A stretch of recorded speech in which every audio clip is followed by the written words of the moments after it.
The library books felt heavier with each step Danny took through the darkening woods. He had missed the last bus again, too absorbed in reading about ancient myths to notice the time.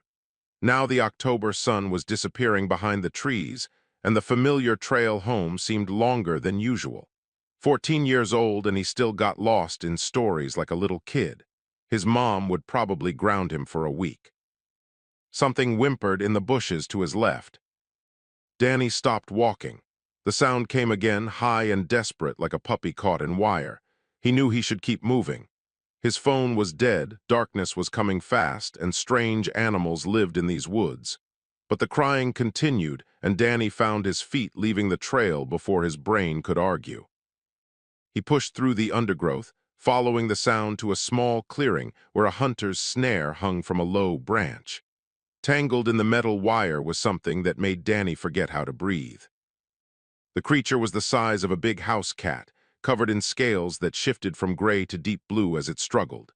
Its wings, delicate as dragonfly membranes, were torn where the snare had cut through. Blood, darker than human blood, dripped onto the fallen leaves. 4 legs ended in small claws, and its long neck curved as it tried to bite through the wire holding it prisoner.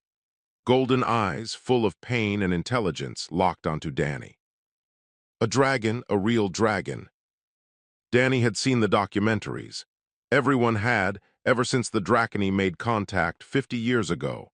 But they were supposed to stay in their own territory, in the scorched reaches halfway across the galaxy. They definitely were not supposed to be caught in snares in Pennsylvania woods. The hatchling cried again, and Danny stopped thinking. He dropped his backpack and pulled out his pocket knife. The dragon tried to snap at him, but it was too weak. Its scales were cold under his fingers, colder than any reptile should be. "Easy," Danny whispered. "I'm trying to help." The wire was thick, meant for deer or coyotes. It took Danny several minutes of careful sawing to cut through without hurting the dragon further. The creature watched him the whole time, its crying slowly fading to confused chirps. When the last strand parted, it collapsed into Danny's hands. He could feel something strange in his chest, like a drumbeat that was not his heart. The feeling pulsed in rhythm with the dragon's ragged breathing. Danny shrugged off his jacket and wrapped the shivering creature inside, ignoring the small claws that scratched his arms. The dragon was far from home.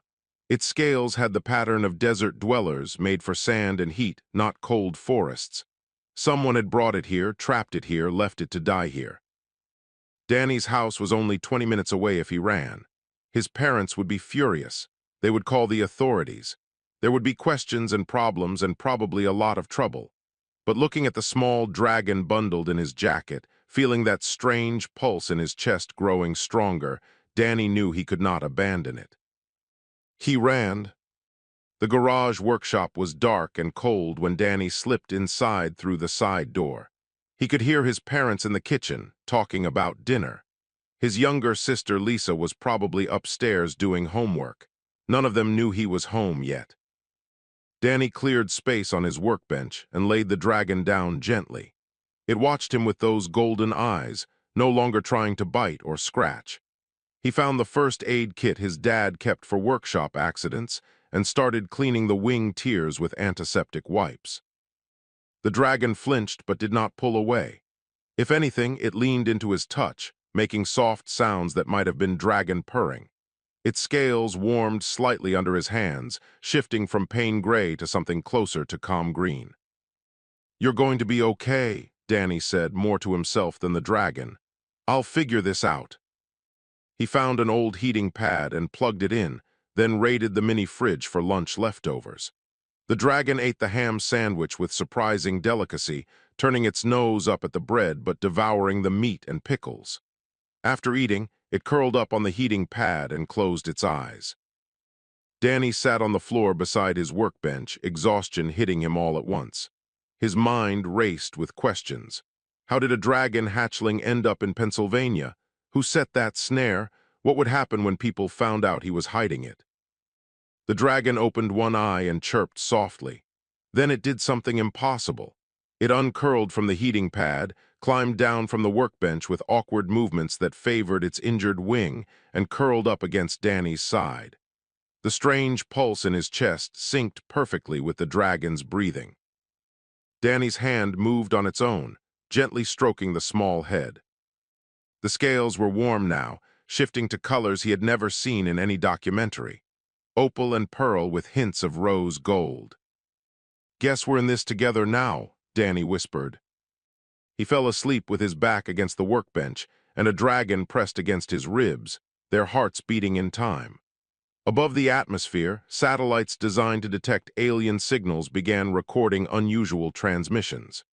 In the scorched reaches, a mother dragon lifted her head, sensing something impossible through the vast dark between stars. By morning, everything would change. Sunlight through the garage window woke Danny with a stiff neck and sore back. For a moment he forgot where he was. Then he felt warmth against his side and turned his head to find golden eyes staring at him. The dragon was still there. It had not been a dream. She tilted her head, studying him with obvious intelligence.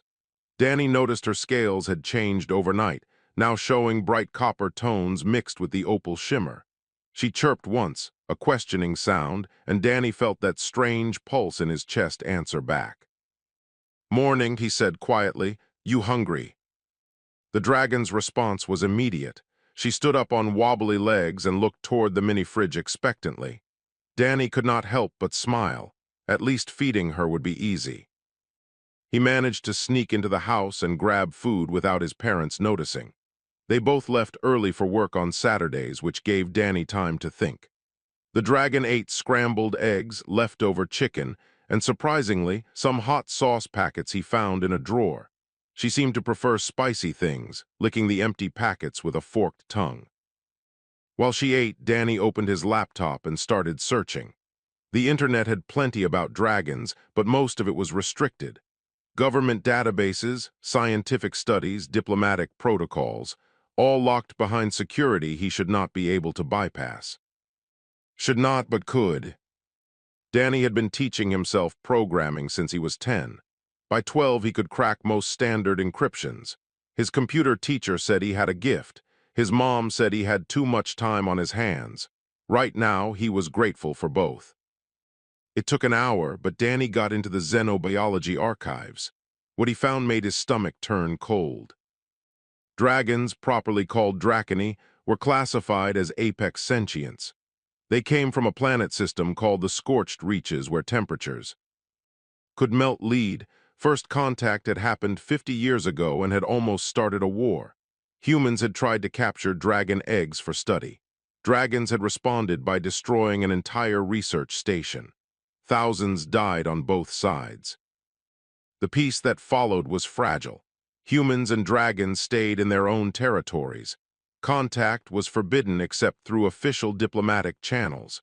Anyone caught violating the agreement faced life imprisonment or worse. And Danny had a dragon hatchling in his garage. He kept reading. Dragons were egg layers. Hatchlings stayed with their mothers for at least 5 years. They grew fast, reaching human-sized within months, house-sized within years. They were incredibly intelligent, some estimates putting them smarter than humans. And they communicated through something the reports called resonance, a psychic link that scientists still did not fully understand. That pulse in Danny's chest, that had to be it. The dragon, finished eating, hopped down from the workbench and walked over to Danny. She butted her head against his leg like a cat wanting attention. When Danny reached down to pet her, she did something that made him freeze. Smoke curled from her nostrils, but instead of dissipating, it formed shapes. Pictures. Danny watched as the smoke showed a nest high on red cliffs, other hatchlings playing, then darkness, a cage, movement, cold, more darkness. Pain, the snare. Then Danny's face, large and clear in the smoke images. "You're showing me what happened," Danny breathed. "You're telling me your story." The dragon chirped in agreement. The smoke shifted to show a massive dragon, easily the size of a house, with scales of deep crimson. The big dragon was searching, calling, angry and afraid. Then the smoke dissolved. "Your mother is looking for you," Danny said. The dragon pressed closer to him, and he felt her fear through that chest pulse. Not fear of her mother, but fear of what might happen. Fear that her mother thought humans had killed her. Danny's hands clenched into fists. Someone had stolen this dragon from her home. Someone had put her in a cage and brought her across the galaxy. Someone had left her to die in that snare. And if her mother thought humans were responsible, the fragile peace between their species would shatter. "I need to get you home," Danny said. "Before anyone finds you here, before your mom does something that starts a war." The dragon made a distressed sound and grabbed his shirt with her small claws. The meaning was clear. She did not want to leave him. She did not want him to send her away. "Not away," Danny said, understanding somehow. "We'll go together. I'll take you back to your family and explain everything." His sister's voice came from the garage door. "Danny, what are you doing out here?" Danny spun around. Lisa stood in the doorway, still in her pajamas, staring at the dragon with huge eyes. For a long moment, nobody moved. Then Lisa stepped inside and closed the door behind her. "Is that what I think it is?" "Lisa, you can't tell Mom and Dad. Please, I can explain." His sister walked closer, movements slow and careful. The dragon watched her but did not seem afraid. Lisa knelt down and offered her hand. The dragon sniffed it, then allowed Lisa to touch her scales. "She's beautiful," Lisa whispered. "Why is she here?" Danny explained everything. The snare, the injuries, the research he had done. Lisa listened without interrupting, her hand still gently petting the dragon's head. When he finished, she stood up and looked him straight in the eye. "You're going to need help," she said, "and money and supplies. You're not going to try and stop me." Lisa shook her head. "You saved her life, that means something. Besides, you're right. If her family thinks we hurt her, people could die, lots of people." She pulled money from her pocket, bills she had been saving for a new tablet. "Take it. I'll cover for you as long as I can. But Danny, be careful. You're talking about going against every law we have." Danny hugged his sister tight. "Thank you." The dragon chirped and wound between their legs, scales shifting to warm gold. Outside, military vehicles were beginning to move through town. The clock was already ticking. Sunday breakfast felt like acting in a play where Danny had forgotten his lines. His parents talked about roadblocks going up around town. Military trucks had been spotted near the old quarry. Something about unidentified signals, possible security threat. They seemed worried but not panicked, the way adults got when they did not want to scare kids. Danny pushed eggs around his plate and tried to look normal. In the garage, the dragon was hidden under a tarp with a bowl of water and leftover bacon. She had promised through smoke images to stay quiet. Dragons apparently understood the need. "To hide." Lisa kicked him under the table when he started zoning out. Their father was asking if Danny had seen anything unusual in the woods lately. "Just deer," Danny lied. "Lots of deer." After breakfast, Danny escaped back to the garage. The dragon had grown, not much but enough to notice. She was now the size of a large dog and her wings had healed almost completely. When Danny touched the membrane that had been torn 2 days ago, he found only thin scars. "You heal fast," he said. The dragon rumbled, a sound like distant thunder. She pushed her head into his hands and Danny felt that connection in his chest grow stronger. It was not just a pulse anymore. He could sense her emotions, her thoughts, not words exactly, but meaning. She was grateful. She was bonded to him. She would not leave without him, no matter what. "We're leaving tonight," Danny said. "There's a fire tower on Cedar Mountain about 15 miles from here, high enough that your family can find you, remote enough that we might make it there before the military finds us." The dragon showed him smoke images of her mother again. Crimson scales, ancient eyes, power that could crack mountains. Then she showed Danny something new. Other dragons, dozens of them, flying in formation, battle-ready, coming to Earth. "They think you're dead," Danny realized. "Or they think humans took you, they're coming for war." The dragon confirmed it with a sad chirp. Her distress calls, the ones Danny had felt in his chest that first night, had traveled across space somehow. Her clan knew she was hurt. They knew she was on Earth. They assumed the worst because 50 years ago, humans had given them reason to. Danny looked at his phone. News alerts were piling up. Unconfirmed reports of alien vessels near Jupiter. Emergency broadcasts telling people to stay calm. His timeline was shorter than he thought. "We leave at dark," he said. "Pack light, move fast."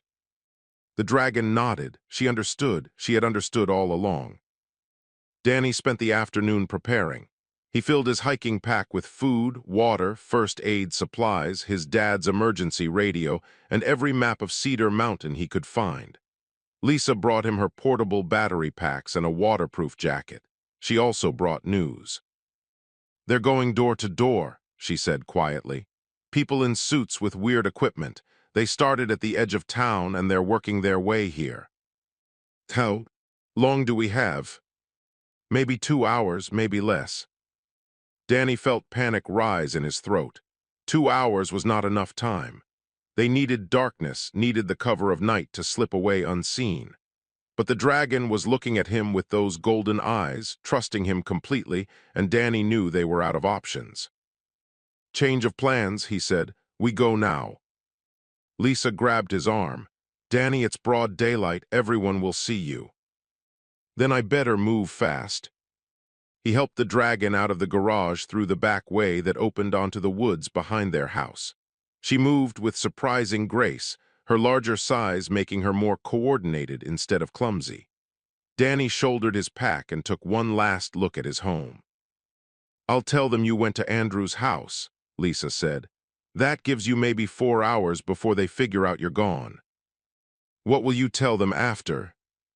"The truth, that my brother is trying to stop a war." Danny hugged her one more time, then turned to the dragon. "Ready." The dragon's scales shifted to determined red. She was ready. They ran. The woods were thicker in daylight, easier to navigate but harder to hide in. Danny knew every trail from years of hiking with his dad, but he avoided the main paths. Instead, he led the dragon through creek beds and dense undergrowth where the military scanners might have trouble detecting them. The dragon followed his lead perfectly, somehow understanding that stealth mattered more than speed. When Danny needed to cross an open meadow, she used her smoke images to create a haze that confused the eye. When he stumbled over roots, she steadied him with her growing strength. They had been moving for 3 hours when Danny heard helicopters. The sound was distant but getting closer. He led the dragon into a small cave, barely more than an overhang of rock, and they pressed together in the shadows. Through their connection, Danny felt the dragon's fear. Not for herself, but for him. She knew he was risking everything to help her. She knew humans might imprison him or worse for what he was doing. But Danny also felt her determination. She would protect him as fiercely as he was protecting her. The helicopters passed overhead without slowing. Danny waited 10 minutes after the sound faded before moving again. By late afternoon, they reached the base of Cedar Mountain. Danny's legs ached and his water was running low, but the fire tower was only a few miles up the slope. They could make it before full dark. The dragon had grown again. She was now bigger than Danny, her scales gleaming with colors that seemed to hold light. When she spread her wings to balance on a steep section of trail, they cast rainbow shadows across the trees. Almost there, Danny thought. The dragon rumbled agreement, almost home. Above them, beyond the atmosphere where human eyes could not see, a massive ship broke through the space between stars. It was joined by others, a fleet of living metal and ancient fire. Earth's defense satellites began screaming warnings that nobody wanted to believe. Time had run out. The fire tower rose against the darkening sky like a skeletal finger pointing at the stars. Danny collapsed at its base, lungs burning, legs shaking from the climb. The dragon settled beside him, her sides heaving but her attention fixed on the sky above. She knew her family was coming. She could feel them the same way Danny could feel her. Danny pulled out the emergency radio and extended the antenna with trembling hands. This was it, the moment that would either save both their species or doom them. "Broadcasting on all frequencies," Danny said into the radio, his voice cracking. "My name is Danny Wright. I'm human. I'm 14, and I have the dragon you're looking for." Static answered him. Danny tried again. "She's safe. I found her in a trap 2 days ago. I helped her." I'm not your enemy. Please, I just want to return her to her family before anyone else gets hurt. More static than a voice, human and tense. This is Lieutenant Barnes, U.S. Air Force. Identify your location immediately. I'm at the old Cedar Mountain Fire Tower, but I'm not talking to you. I need to talk to them, to the dragons. A different voice cut in, deeper and crackling with interference. Young human, you have stolen what belongs to us. Danny's heart hammered. That was not a human voice. That was translated dragon speech, processed through technology he could not imagine. I didn't steal her, Danny said quickly. Someone else took her from you. Someone put her in a trap to die. I found her and saved her, and I've been protecting her. I just want to bring her home. Silence. The dragon pressed against Danny's side, her warmth seeping through his jacket. Through their bond, he felt her sending something. Not words or images, but pure emotion, trust, love, safety, she was. Telling her family what Danny meant to her. We are coming, the dragon voice said finally. If you have harmed her, your world will burn. The radio went dead.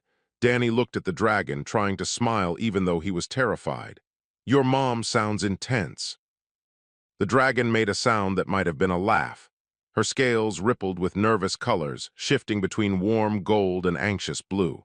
She knew what was about to happen. Her family would come in force, expecting a fight. The humans would respond with weapons. And Danny would be standing in the middle, hoping his word meant something to creatures who had every reason to hate his species.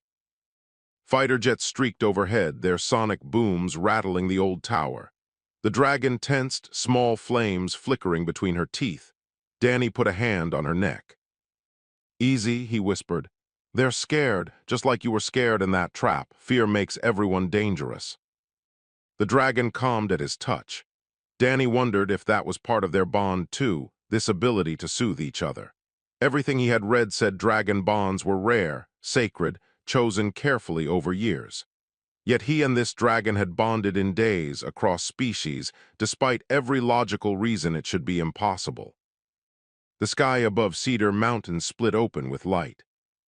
The ship that descended was massive, easily the size of a city block, but it was not the cold metal of human spacecraft. This ship seemed alive, its surface covered in scales that reflected fire and starlight. Other ships flanked it, smaller but no less terrifying. Dragons clung to their hulls, warriors in armor that gleamed like captured suns. Human jets circled but kept their distance. Danny suspected someone high in command had given orders to hold fire.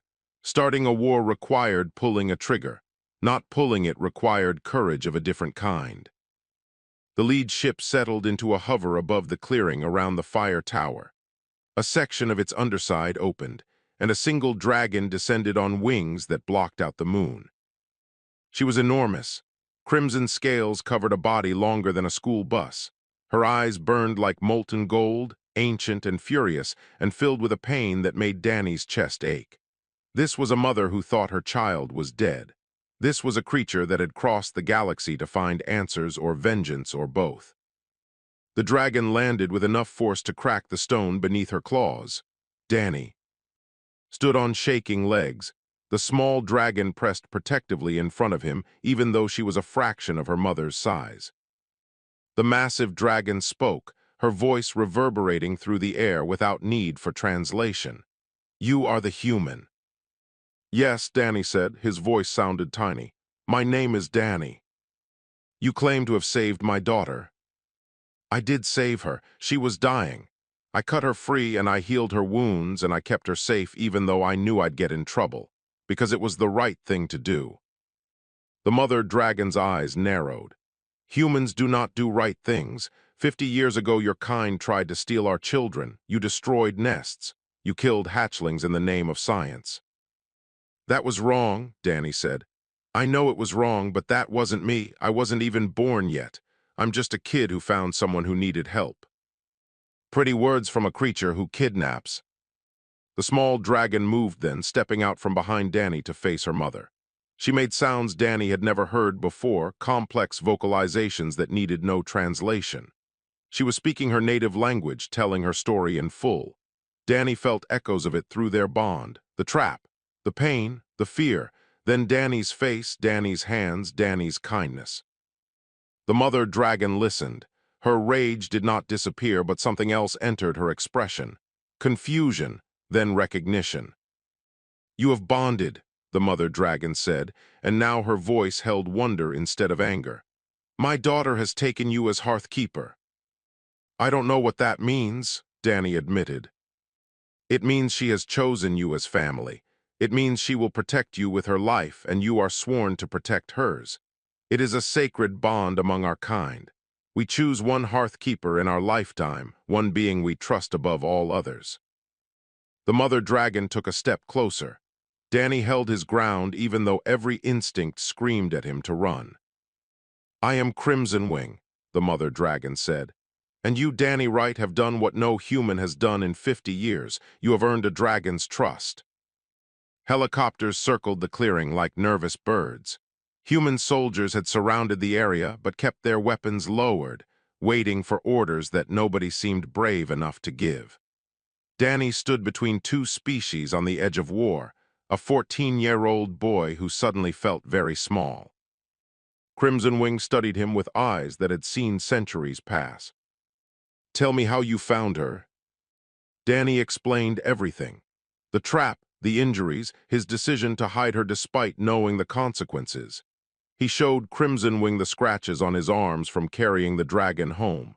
He explained about the trafficking research he had found, how someone was stealing dragon eggs and selling them across the galaxy. The massive dragon's rage returned, but this time it was not directed at Danny. "Traffickers, we suspected but had no proof. My daughter's distress calls were strange, wrong, blocked somehow. We knew only that she had disappeared and that her signals came from Earth." "We can help you find them," Danny said. "The people who did this, I saved the data from the government archives. There are patterns, connections, if we work together." "Commander, we have incoming," a human voice shouted from one of the helicopters. "Ground vehicles, multiple units moving fast." Military trucks roared up the mountain road, their headlights cutting through the darkness. They screeched to a stop at the clearing's edge, and soldiers poured out, weapons ready. An officer with graying hair and hard eyes stepped forward. "I am General Park," she announced, "and this situation ends now. Dragons, you are in violation of about 50 treaties. That boy is a missing minor and possibly a criminal. Everyone stand down before this gets worse." Crimson Wing spread her wings, a gesture that made the soldiers stumble backward. "The boy is under my protection. He is Hearthkeeper to my daughter. By our law, he is clan." "By our law, he's a kid who kidnapped an endangered sentient being," General Park shot back. "He's coming with us." The small dragon moved to stand beside Danny, her scales flashing warning red. Through their bond, Danny felt her absolute refusal to let anyone take him. She would fight, and her mother would fight beside her, and people would die. "Wait," Danny said loudly. "Everyone just wait." He stepped forward, hands raised. General Park tensed. Crimson Wing growled, but Danny kept talking. "You're both right," he said. "I broke your laws, General Park. I knew I was breaking them. But I also saved a life that would have been lost. And Crimson Wing, I understand you want to protect me. But I'm also a human on a human world, and my people have a right to be concerned." "What are you suggesting?" General Park asked. "Let me help," Danny said. "I've already started. Tracking the trafficking network. The dragon, she's called Ruby now by the way, Ruby has memories of where she was held, what ships were used, who was involved. With her help and your resources, we can find them." "You want us to work with dragons?" General Park looked incredulous. "The treaty specifically forbids." "The treaty is old," Danny interrupted. "It was written by people who were afraid, and maybe they had good reasons to be afraid 50 years ago. But I'm not afraid. Ruby isn't afraid. We proved that different species can trust each other. Why can't everyone else?" Crimson Wing made a considering sound. "The young human speaks wisdom. My daughter's memories could lead us to these criminals, and their operation clearly spans both our territories." "It would be a joint task force," General Park said slowly, working through the idea. "Limited scope, specific mission. We could frame it as an exception to the treaty, not a violation. My warriors could assist, Crimson Wing offered. We have tracking abilities your technology lacks. Danny watched the two leaders size each other up. They were both powerful, both used to command, both protecting their people. But they were also both smart enough to see an opportunity. General Park turned to Danny. You'd be part of this task force, but you'd also face charges when it's over. What you did was still illegal. I know, Danny said, but if it means stopping the people who hurt Ruby and who knows how many other creatures, I'll deal with the consequences. Ruby pressed against his side, purring that rumble thunder sound. Through their bond, Danny felt her pride in him.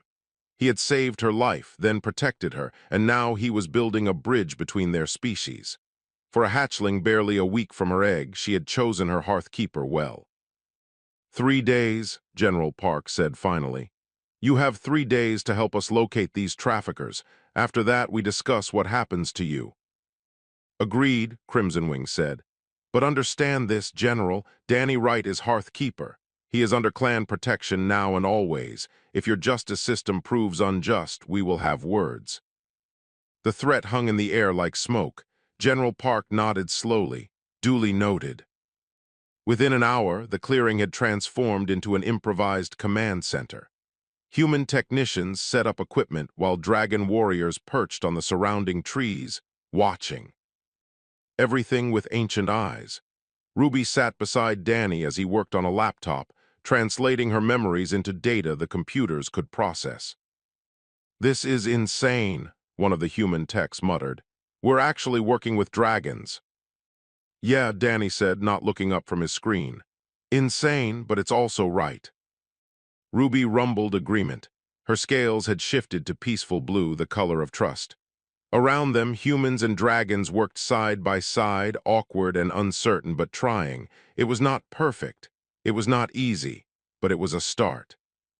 And sometimes, Danny thought, a start was all you needed. By dawn, they had their first lead. The trafficking ring operated from a hidden station near Saturn's rings. They had been stealing endangered creatures from across the galaxy for years, selling them to collectors who paid fortunes for illegal exotic pets. Ruby had been meant for a private zoo on a colony world, worth more than most humans would earn in a lifetime. We raid at first light, General Park said. Crimson Wing nodded. My ships will accompany yours. Danny looked at Ruby. I guess this is where we say goodbye for now. The dragon shook her head firmly and showed him smoke images. Danny and Ruby together on the raid, fighting side by side. Absolutely not, General Park said. You're a child.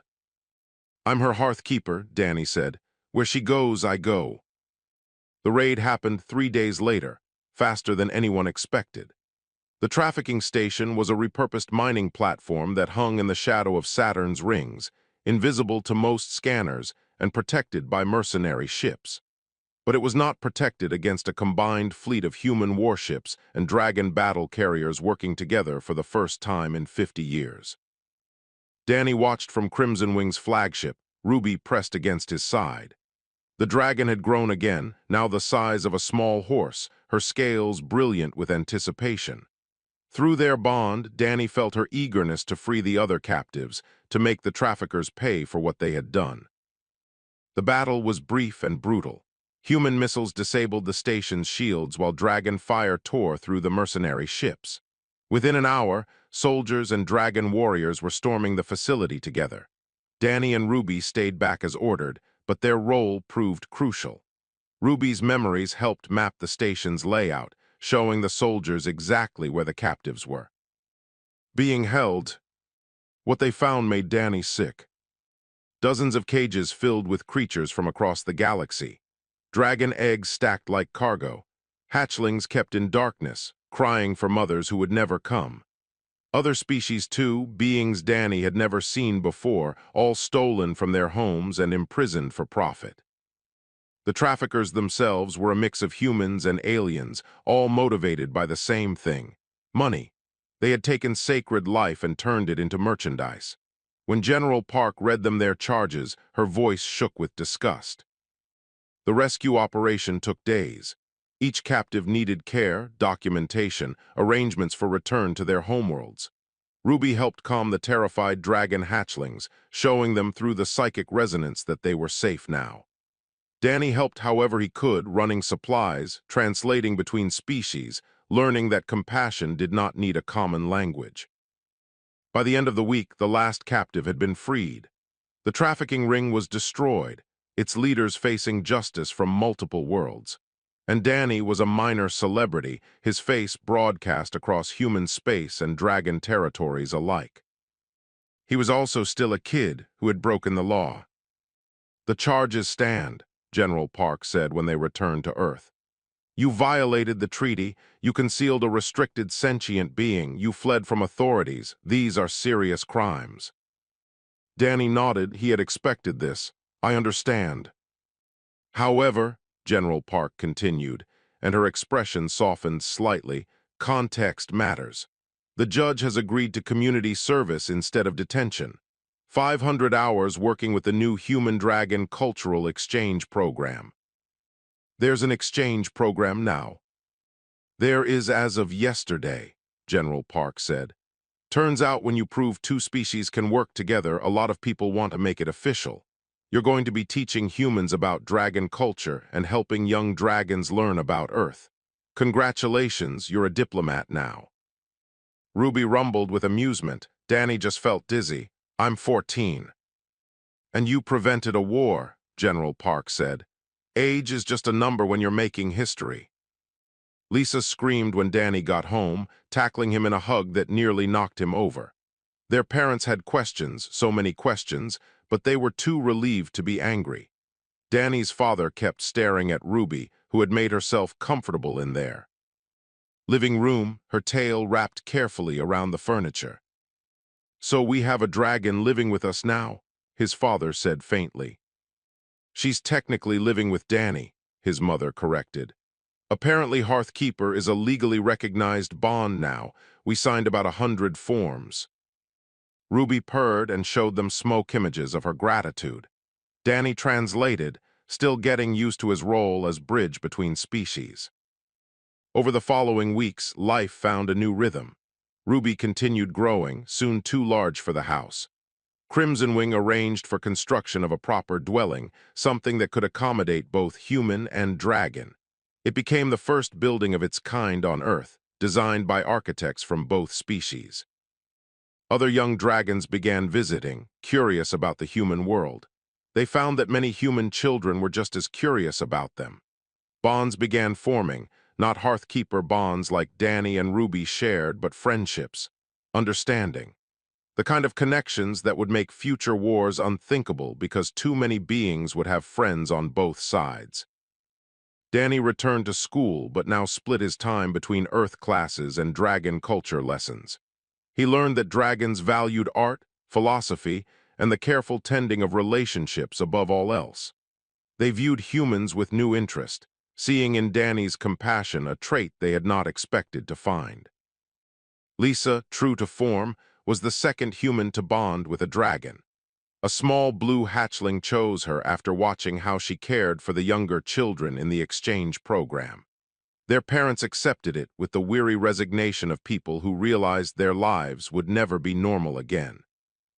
6 months after that night on Cedar Mountain, Danny stood with Ruby on a platform built between Earth and the scorched reaches, a neutral station where both species met as equals. He was giving a speech to a gathering of human and dragon leaders, talking about the importance of looking past fear to see the person, or dragon, who needed help. Ruby sat beside him, her scales now large enough to reflect his image like a mirror. She had grown beautiful, powerful, everything a dragon should be. But more than that, she had become his closest friend, his family, his proof that different worlds could come together. When Danny finished speaking, the applause came from both species. Humans clapped while dragons thrummed their approval. Harmony of sound that would have been impossible a year ago. That night, Danny and Ruby flew together over Earth, her wings strong enough now to carry them both high into the atmosphere where stars shone undimmed by city lights. Through their bond, Danny felt Ruby's joy, her love, her absolute certainty that she had chosen correctly that night in the forest. "Thanks for saving me," Ruby's thoughts whispered in his mind, her first clear words after months of images and feelings. "Thanks for trusting me," Danny thought back.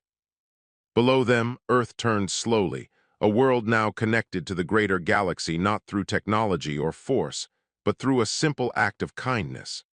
One boy who had seen a creature in pain and decided to help. One dragon who had chosen to believe that not all humans were monsters. Sometimes the biggest changes started with the smallest gestures. Sometimes preventing a war was as simple as cutting a snare and offering shelter to someone who needed it. And sometimes, Danny thought as Ruby dove through the clouds with pure joy, being a hero just meant